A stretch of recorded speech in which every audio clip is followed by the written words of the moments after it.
নমস্কার বন্ধুরা, আশ্বাস কুকুরে সবাইকে স্বাগত জানাই। আজকে আমি প্রেসার কুকারে খুব সহজভাবে দারুণ টেস্টি একটা কেক বানিয়েছি। সুজির কেক, এগলেস, দই ছাড়া, ডিম ছাড়াই খুব সহজভাবে একদম স্পঞ্জি একটা দারুণ কেক বানিয়েছি। সেটা আজ আমি আপনাদের সাথে শেয়ার করব। এটা সামনেই ক্রিসমাস আসছে, সেই দিন এইভাবে বানিয়ে খেতে পারেন। দোকান থেকে আর কিনে না খেয়ে বাড়িতে এইভাবে সহজে বানিয়ে নিতে পারেন। আবার বাচ্চাদের বানিয়েও স্কুলে টিফিনের জন্যও দিতে পারেন। এটা ভীষণই সুন্দর আর খুব বানানো সহজ। সমস্ত মাপসহ আমি বলে দেব কি করে বানিয়েছি। আপনারা পুরো ভিডিওটা দেখুন, তাহলে আশা করি আপনারাও এইভাবে একেবারে সহজভাবেই কেক বানিয়ে নিতে পারবেন। তাহলে আর দেরি না করে ঝটপট দেখে নেওয়া যাক আমার এই কেকের রেসিপিটি।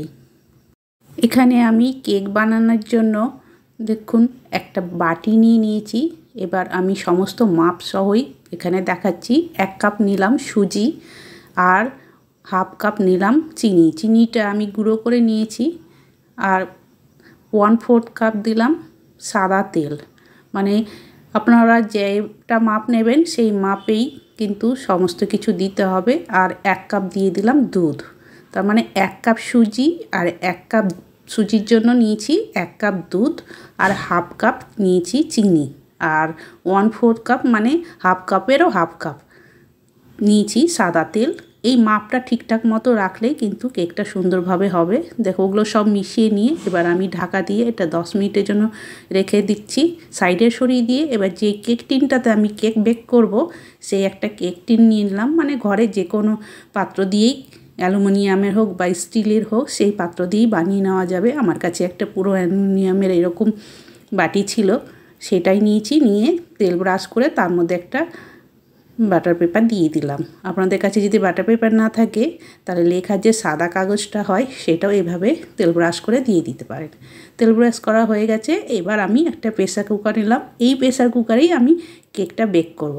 তাই প্রেসার কুকারের মধ্যে এরকম একটা স্ট্যান্ড বসিয়ে দিলাম। দিয়ে এইবার প্রেসার কুকারের মুখটা ঢাকা দিয়ে দেব। আর দেখো সিটি আর এই রাবারটা কিন্তু খুলে নিয়েছি। তারপরে গ্যাসটা ধরিয়ে একদম লো করে দিয়ে আমি প্রেসার কুকারটা হিট করতে দিলাম। আর এইদিকে আমার এটা 10 মিনিট হয়ে গেছে ভিজিয়ে রাখা। 10 মিনিটে দেখো সুজিটা বেশ অনেকটাই ফুলে গেছে। আর একটু এভাবে ঘুরিয়ে ঘুরিয়ে ভালো করে সুজিটাকে ফেটিয়ে নিতে হবে। মানে ঘোরাতে ঘোরাতেই এইভাবে দেখা যাবে সুজির কালারটা চেঞ্জ হয়ে অনেকটা সাদা হয়ে আসবে। এখানে যেহেতু সুজি দিয়েছি তার জন্য আমি এখানে ঘুরিয়ে ঘুরিয়ে ভালো করে সুজিটা দুধের সাথে মিশিয়ে নিলাম। দেখো সুজিটা ঘোরাতে ঘোরাতে কালারটা একদম সাদা হয়ে গেছে। এইবার নিয়ে নিচ্ছি হাফ কাপ ময়দা। এর মধ্যে আমি হাফ কাপ ময়দা মেশাচ্ছি। আর এই 1 চামচ দিয়ে দিচ্ছি বেকিং পাউডার আর হাফ চামচ দেব বেকিং সোডা। আর অল্প একটু দিয়ে দিচ্ছি লবণ, মানে 1 চিমটি। এই মাপগুলো যদি ঠিকঠাক থাকে তাহলে কেকটা সবাই কিন্তু খুব সুন্দরভাবে পারফেক্টভাবে তৈরি করে নিতে পারবেন। যারা কোনো দিনও কেক বানাননি তারা একবার দেখেই কিন্তু এভাবে বানিয়ে নিতে পারবেন। ভীষণই সহজ, শুধু মাপটা ঠিক রাখলেই খুব সুন্দর কেক তৈরি হয়ে যাবে। এবার ময়দাটা সুজির সাথে ভালো করে একই ডিরেকশানে ঘুরিয়ে আস্তে আস্তে করে মেশাতে হবে। তবে যেসব বন্ধুরা আমার এই ভিডিও দেখছেন যদি নতুন হয়ে থাকেন তাহলে চ্যানেলটিকে সাবস্ক্রাইব করার অনুরোধ রইল। আর ভালো লেগে থাকলে বন্ধু আর ফ্যামিলির সাথে বেশি করে শেয়ার করে দেবেন। কেকের ব্যাটারটা আমার তৈরি হয়ে গেছে আর ঘনত্বটাও ঠিক এই রকমই হবে। এবার সবার শেষে আমি 1 চামচ দিয়ে দিচ্ছি ভ্যানিলা এসেন্স। এখানে যদি আপনাদের কাছে ভ্যানিলা এসেন্স হাতের কাছে না থাকে তাহলে এলাচের পাউডারও দিয়ে দিতে পারেন, এতে ফ্লেভারটা খুব সুন্দর আসে। এবার ভ্যানিলা এসেন্সটা আমি ভালো করে ব্যাটারের সাথে মিশিয়ে নিলাম। এইবার যে কেক টিনটা রেডি করে রেখেছি তার ওপর এইভাবে একটু উঁচু করে এইভাবে ব্যাটারটা ঢেলে দিতে হবে। সম্পূর্ণ ব্যাটারটা দিয়ে দিলাম।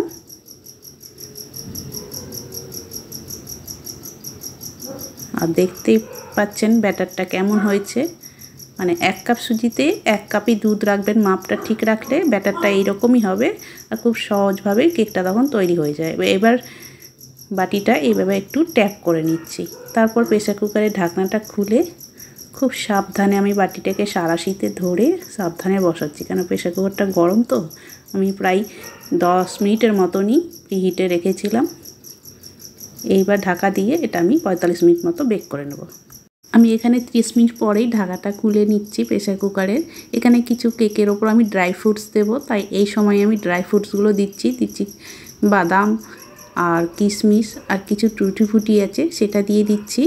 এটা আগে দিলে কিন্তু ফ্রুটসগুলো পুরো ভেতরে চলে যায়, উপরে দেখা যায় না। তার জন্য 30 মিনিট পর ঢাকা খুলে আমি এখানে এই সময় ড্রাই ফ্রুটসগুলো দিয়ে দিলাম, দিয়ে আবার ঢাকা দিয়ে 15 মিনিট আবার বেক করে নেব।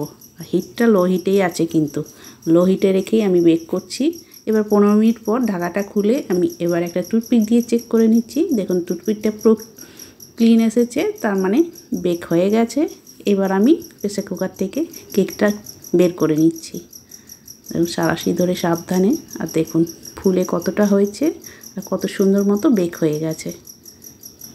আর ফ্রুটসগুলো পরে থেকে দেওয়ার জন্য দেখুন কত সুন্দর দেখাচ্ছে, ওপরে সবগুলোই আছে। যদি আগে দিয়ে দেওয়া যায় তাহলে কিন্তু ভেতরে চলে যায়, দেখা যায় না। তার জন্য 30 মিনিট পর ঢাকা খুলে এইভাবে ফ্রুটসগুলো দেবেন, তাহলে সবগুলোই ওপরে থাকবে, খুব সুন্দর হবে। কারণ আমি ঢাকা দিয়ে ঠান্ডা হতে দিয়েছিলাম।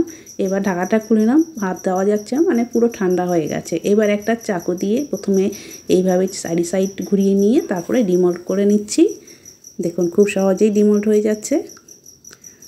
এইভাবে একটু ট্যাপ করে নিয়ে দেখুন কতটা সুন্দর হয়েছে, একদম স্পঞ্জি, আর দেখতেও কতটা সুন্দর হয়েছে, ভীষণ স্পঞ্জি। একদম মাপ যদি ঠিকঠাক মতো থাকে না, তাহলে সবাই কিন্তু এরকম সহজেই কেকটা বানিয়ে নিতে পারবেন, ভীষণই সহজ। এবার নিচের সাইড থেকে আমি বাটার পেপারটা তুলে নিচ্ছি। দেখুন খুব সহজেই বাটার পেপারটাও উঠে গেল, আর নিচের দিকটাও দেখুন কতটা সুন্দর কালার হয়েছে, দেখতে অনেক সুন্দর লাগছে। এইভাবে বানিয়ে খেতে পারেন ক্রিসমাসের দিন, সবাই কিন্তু ভীষণ পছন্দ করবে। আবার বাচ্চাদেরকে মাঝে মাঝে বানিয়ে স্কুলে টিফিনেও দিতে পারেন, ভীষণই সহজ। আর দেখুন এবার আমি কেটে দেখাচ্ছি, কাটা দেখেই বুঝতে পারছেন যে কতটা স্পঞ্জি হয়েছে। দেখুন এই যে একদম স্পঞ্জি, দারুণ হয়েছে। এইভাবে আপনারাও খুব সহজে বানিয়ে নিতে পারবেন, শুধু মাপটাও ঠিক রাখবেন তাহলেই হবে, আর কিছু না। মাপ ঠিক রাখলেই সবাই কিন্তু এইরকম পারফেক্ট স্পঞ্জি সুজির কেক তৈরি করে নিতে পারবেন। আর এটা দেখে কেউ বুঝতেই পারবে না যে এটা সুজি দিয়ে বানানো, এতটা স্পঞ্জি, যে সুজি দিয়েও যে এত স্পঞ্জি হয় কেউ বিশ্বাসই করবে না। তাহলে বন্ধুরা আজকের এই সুজির কেকের রেসিপি আপনাদের কেমন লাগলো কমেন্ট করে অবশ্যই জানাবেন। ভালো লেগে থাকলে লাইক, বন্ধু ফ্যামিলির সাথে বেশি বেশি করে শেয়ার করে দেবেন। তাহলে আজকের মতো আমি এখানেই শেষ করছি, আবার একটা নতুন ভিডিও নিয়ে চলে আসবো। সবাই ভালো থাকবেন, সুস্থ থাকবেন, সবাইকে অনেক অনেক ধন্যবাদ।